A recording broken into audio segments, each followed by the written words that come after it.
Bien, y la realidad epidemiológica de nuestro país y fundamentalmente lo que está pasando en Córdoba ocupa la primera plana de todos los programas, de todos los diarios, de todo lo que está pasando en los medios y fundamentalmente de la preocupación del ciudadano y ciudadana argentino, argentina, cordobés en particular, pero en general, ¿no? Y también a nivel mundial, pero claro, en otras partes del mundo se está atravesando por otras instancias. La preocupación en Argentina tiene que ver con lo climatológico y con la entrada al invierno, y con las decisiones políticas que se están tomando al respecto y algunos desencuentros puntuales que nos competen directamente a nosotros en Córdoba. Ayer hablábamos de esta necesidad o esta decisión política, más que necesidad, de esperar a que Córdoba ocupe el 80% de las camas críticas de las UTI para tomar otro tipo de restricciones. Recién cuando lleguemos al 80%, nos decían los especialistas consultados, podemos llegar a adherir plenamente al DNU. Pero ¿qué pasa mientras tanto? Cuando vemos hartos, cansados, llorando, médicos, enfermeras,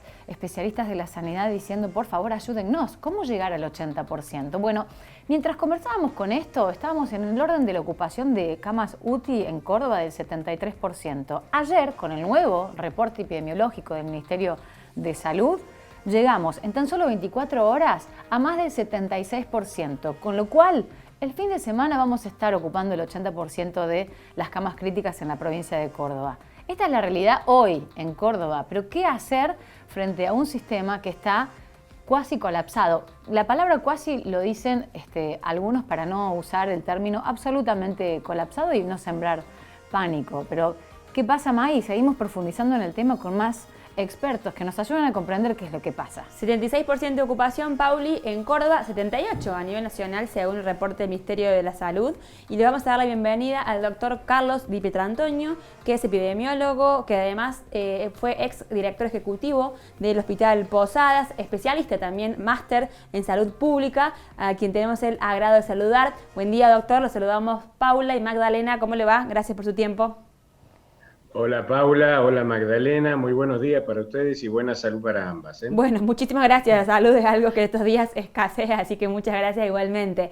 Doctor, ¿usted puede explicar esto que nosotros venimos hace 2 días tratando de desentrañar? ¿Por qué hay que esperar al 80% de la ocupación de camas para tomar otras medidas y no se puede ir ya ajustando lo que hay que ajustar? Realmente es una pena que teniendo el diagnóstico de que tienen ese porcentaje de ocupación no se tome el toro por las astas desde ya, ¿no?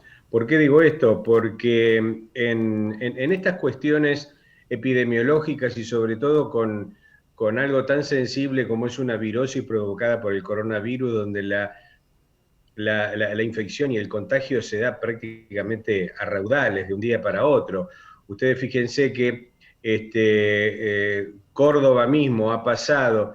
Yo no hago tanto caso al número en sí porque nuestro país no tiene una cultura de la estadística, pero Córdoba, fíjense, ha pasado del día viernes pasado de 4.000, casi 500 y pico, a 5.000 en el día de ayer. Está claro, dejo de por medio sábado y domingo porque los números no son volcados como se debiera. Esto también marca una cuestión que es exactamente igual al resto del país, donde parecería que este país, a pesar de la cuarentena, sábado y domingo dejara de funcionar. Esto realmente yo no lo comprendo, ¿está claro? Esto tendríamos que entender que tendría que ser como una farmacia de turno que no tiene día, no tiene noche, no tiene feriados y debería estar trabajando las 24 horas de los 7 días de la semana. Esto por un lado. Por otro lado, esperar un porcentaje superior al que están mencionando ustedes, Paula y Magdalena, me parece que estratégicamente no sería lo adecuado. ¿Por qué digo esto? Porque hay que ir preparando. Uno solamente lo piensa, parecería que en base a camas, respiradores, laboratorio, drogas necesarias. Ahora yo me pregunto, y me lo pregunto en serio porque desconozco también el dato a ciencia cierta, ¿cómo está Córdoba respecto a intensivistas, especialistas en terapia intensiva? ¿Cómo está Córdoba en base a la cantidad de drogas necesarias para las unidades de terapia intensiva para estos casos, cantidad de respiradores, cantidad de kinesiólogos para respirar, cantidad de enfermeras? Si el número es suficiente, de una cosa doy por descontado, inclusive por el comentario de ustedes, deben estar exhaustos, exhaustos. Y uno de los grandes inconvenientes que hoy en el AMBA y en CABA se está pasando es justamente esto. Yo les comento algo, sigo teniendo contacto con amigos y profesionales del Hospital Posadas en donde fui director ejecutivo. Ellos han tenido que agregar camas supernumerarias, las cuales por supuesto que están lejos de cumplir el 100% de lo necesario para decir esta es una cama de terapia intensiva cabal, ¿está claro? Cuando digo esto, digo que tiene todos los equipamientos técnicos necesarios, todos el personal necesario para ello, porque hasta es necesario un personal entrenado, inclusive en la limpieza del lugar, ¿está claro? Entonces, realmente que Córdoba espere esto, me da pena que realmente no se aboque con previsión. Claro, uno a ver, tiene que intentar entender el por qué, porque hay un consejo de expertos, hay un ministro de salud de la provincia y una decisión política finalmente que recae en el gobernador y vicegobernador. El gobernador estuvo de licencia hace unas semanas, pero lo cierto es que las aseveraciones del propio gobernador y de la cúpula del gobierno de Córdoba eran estas. Bueno, Córdoba va a agregar más camas. De hecho, están montando y cada vez más se nota, ¿no?, la ocupación de las carpas prehospitalarias, de las camas en los pasillos del hospital. Como si eso fuera una de las soluciones en materia de salud pública antes que la prevención. Mientras tanto, lo más cuestionado en Córdoba, sabrá usted, es el sostenimiento de la presencialidad en las escuelas, que hoy está en el ojo de la tormenta, porque además todavía no empezó el frío intenso, ¿no?, en donde los niños van a estar con las ventanas abiertas y en donde van a empezar a entrar otro tipo de infecciones respiratorias y enfermedades, sabemos que son las del invierno. Entonces, hay una decisión política, ¿no?, de atacar la pandemia. Bueno, ponemos más camas en vez de prevenir más enfermos. Claro, bueno, esto es una visión parcial, porque bueno, ese es uno de los inconvenientes, ¿está claro? Tengamos en cuenta que dentro de lo que es epidemiología tenemos el área que corresponde a lo que es prevención, ¿no es cierto? La medicina preventiva, que es la que en este momento debería estar a full trabajando, es la que tiene que salir justamente como estrategia de la pandemia y como estrategia esencial de una cuarentena. Tiene que salir a buscar la gente, tiene que salir a buscar a los que están infectados, tiene que salir a separar a aquellos que son contactos estrechos de los que no lo son, por ende debe salir a testear, pero a 4 manos, y vacunar en consecuencia, ¿está? De esta manera es que se afronta una pandemia en estrategia. El Consejo Asesor, bueno, también lo tiene el presidente acá, y ustedes, como saben perfectamente bien, no siempre la visión del Consejo Asesor es aquello que desde los infectólogos hasta los epidemiólogos a veces coincidimos, ¿está? Yo les quiero recordar que a veces mismos miembros del Consejo Asesor por ahí no prestan su total acuerdo. El doctor Eduardo López muchas veces ha dicho que él está mucho más acorde a una actitud mucho más proactiva de la que se tiene. Y en ese sentido, doctor, quiero preguntarle, bueno, como epidemiólogo, como máster en salud pública, su experiencia en el Posadas y su recomendación con esto de la presencialidad de las clases, que sabemos que no hay como la presencialidad y la enseñanza presencial, pero en esta época que se viene y puntualmente con lo que está pasando en Córdoba, ¿debería frenarse por 2 meses al menos y después retomar, ver, ¿no?, cómo estamos con los números y la cantidad de camas ocupadas? ¿O es posible el sostenimiento y con el cumplimiento de protocolos debido a que el argumento es que los contagios no se producen en las escuelas? Vamos a tomar este análisis desde 2 puntos de vista. Uno, que yo lo llamaría el psicopedagógico, porque pasa desde lo psicológico hasta lo pedagógico, desde lo cual ya digo que no hay como la presencialidad, porque de alguna manera la presencialidad hace a todo lo que es la educación en sí, porque inclusive el hecho del contacto humano forma parte de un proceso educativo, ¿está claro? Eso por un lado. Ahora, si analizo la escuela desde el punto de vista epidemiológico, y digo, ¿es normal cerrar una escuela en época de pandemia y de cuarentena? Bueno, aquí es donde voy a hacer el primer punto, porque cuando uno analiza el mundo, cómo ha actuado, uno ve que la biblioteca está dividida en dos. Fíjense que ni siquiera es justo. El 48.7% de los países han decidido, algunos de ellos, cerrar las escuelas. Inclusive un país que ha tenido tanto éxito en esto como es Israel, cerró prácticamente casi por 2 meses y medio, todas las escuelas. Pero ¿qué es lo que ha hecho Israel que no han hecho otros lugares y no hemos hecho nosotros? Han aprovechado ese momento para tener un objetivo claro, salir a buscar a los contagiados, salir a testearlos y salir a vacunarlos. Entonces, después de eso, sí reabrió las clases. Aquí se han cerrado las clases durante demasiado tiempo y se ha sometido a toda la población a un encierro que no ha tenido un objetivo claro. Era simplemente esperar que en ese desaparecer de la gente de las calles, a lo mejor el virus acompañaba esto y desaparecía. Pero esto no es así, ¿está claro? Pensar que el virus va a tener esa clase de comportamiento que va a desaparecer, realmente es no conocerlo como es una pandemia y desconocer mucho de lo que es el virus. Particularmente, soy de los que piensa que algo uno tiene que hacer con el tema de la educación. Como primera instancia, si va a haber clases, y esto es muy difícil que solamente desde el punto de vista médico lo podamos ver. Lo que sí sé es que burbujas perfectamente establecidas y consignas perfectamente establecidas son muy fáciles de acatar por los niños, primero. Segundo, no están demostrando en nuestro país y en el mundo que sean los lugares de mayor contagio las escuelas. Después, otra cuestión, el contagio, ¿dónde se da? ¿Dentro de las aulas o se da en los recreos y se da en el contacto sociomaterno de las madres y los padres también, cuando llevan a los chicos al colegio?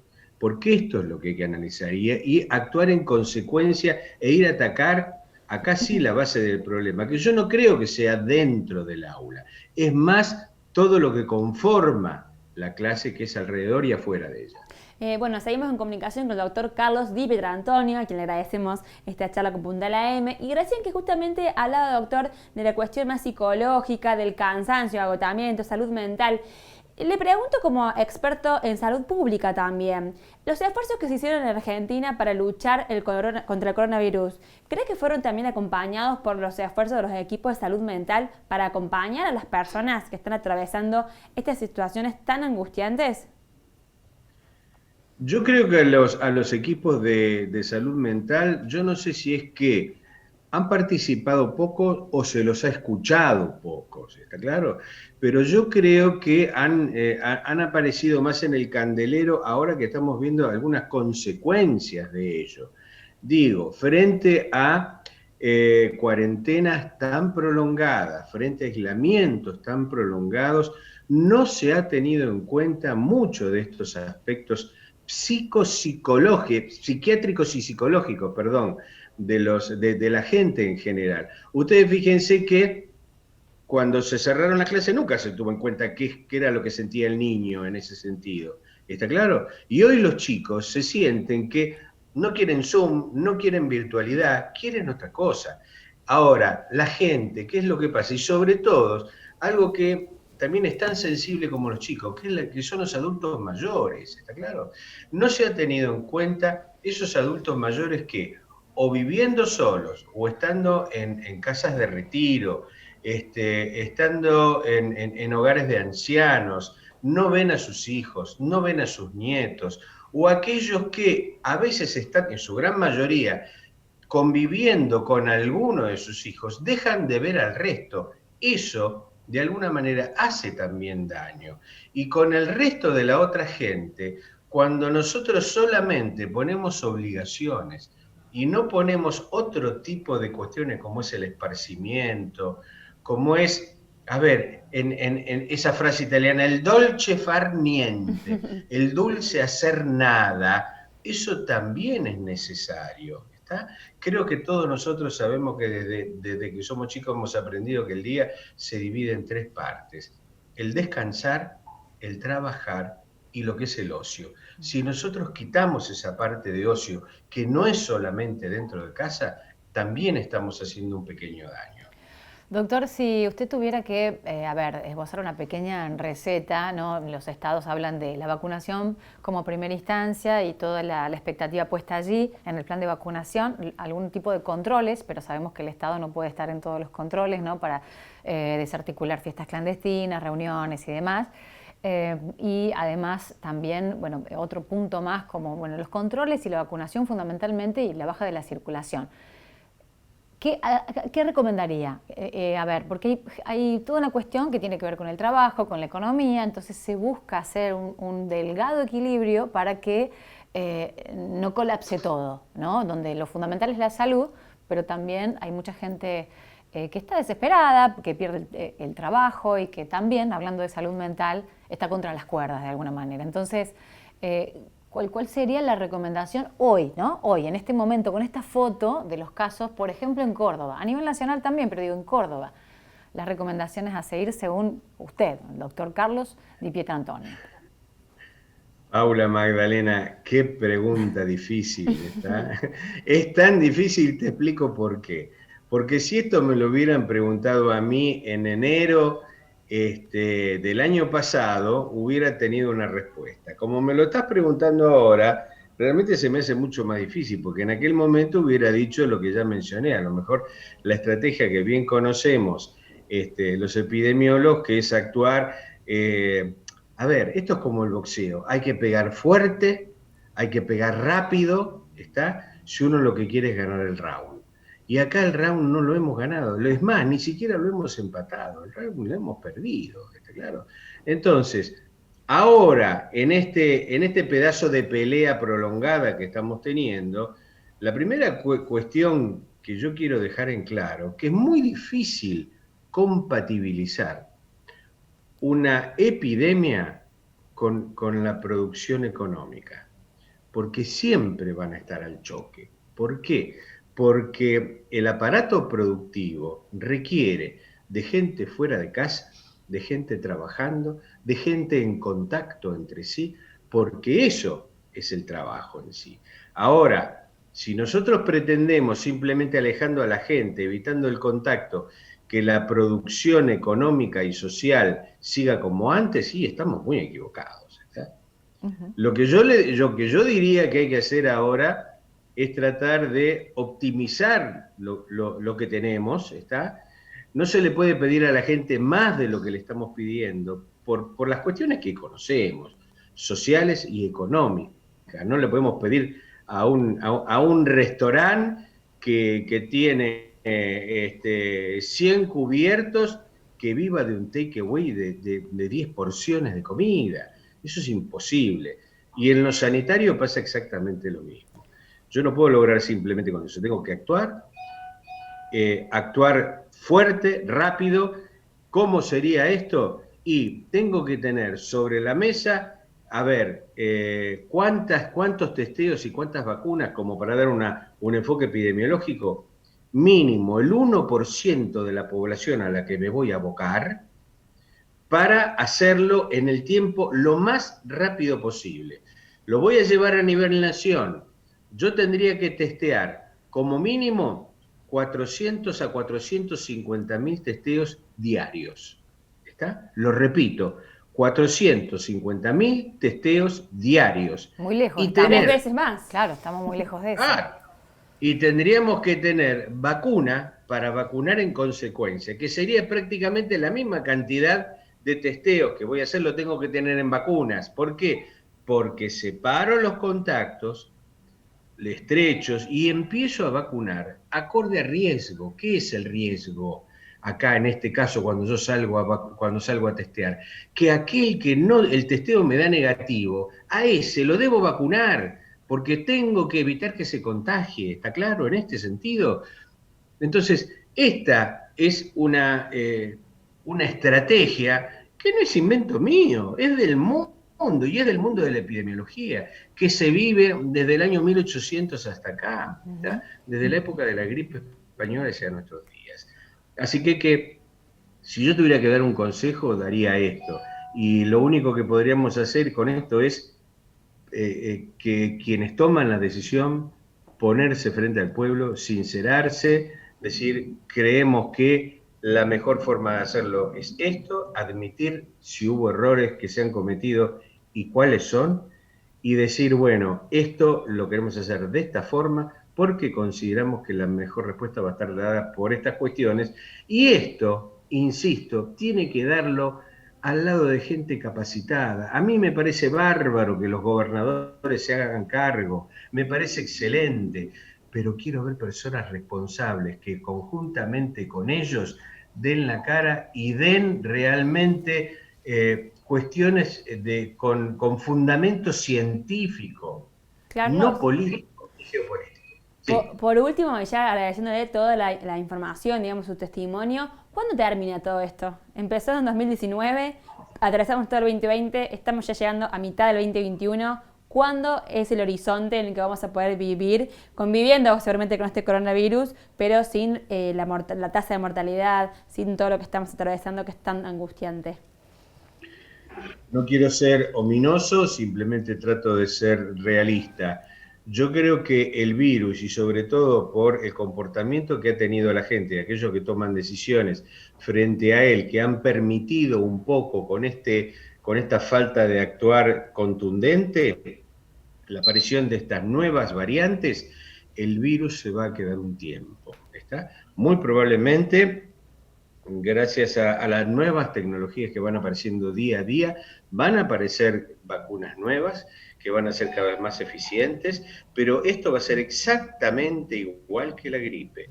El corona llegó para quedarse, seguramente nos tendremos que vacunar anualmente o con una asiduidad que verán los estudios qué es lo que pasa, pero va a persistir con nosotros un tiempo. Probablemente la gravedad de los casos bajen, pero no nos olvidemos que en las gripes comunes también se muere gente. Y con el coronavirus también pasa lo mismo. Doctor Carlos Di Pietrantonio, un gusto conversar con usted, epidemiólogo, máster en salud pública. Muchas gracias por el contacto con Puntal AM. Paula, Magdalena, que tengan muy buenos días, buena salud para ustedes y salud a toda Córdoba. Bueno, gracias. igualmente. Bueno, Maggie, cerramos este bloque. Antes de mandar a pausa, muchas frases, muchos títulos, muchos recortes de este interesante especialista que conversaba con nosotros en este bloque, ¿no? Retomo lo que dice, ¿sabes qué, Pauli? La importancia de comunicar las estrategias para que la población también pueda sumarse, digamos, a ese pedido que hacen desde los gobiernos, entender por qué necesitamos, por ejemplo, tal cierre o la importancia de tal otra medida, porque si no parece que me parece que la gente descree un poco de lo que dicen los gobiernos cuando no son claros o cuando no se entiende un poco el rumbo al donde nos quieren llevar. Sí, me pareció interesante y fuerte, ¿no? Cuando él hace la recomendación como de epidemiólogo es pegar fuerte y ya. Digo, no hay que esperar a llegar a ninguna cifra, ningún canon para poder actuar, ¿no? Y esto lo dicen gran parte de los expertos epidemiólogos. Veremos qué pasa en Córdoba, en donde reiteramos, la ocupación de camas ya superó el 76%. En un rato vamos a ver cómo está en general las unidades de terapia intensiva en la provincia. Nos vamos a pausa y ya venimos con más.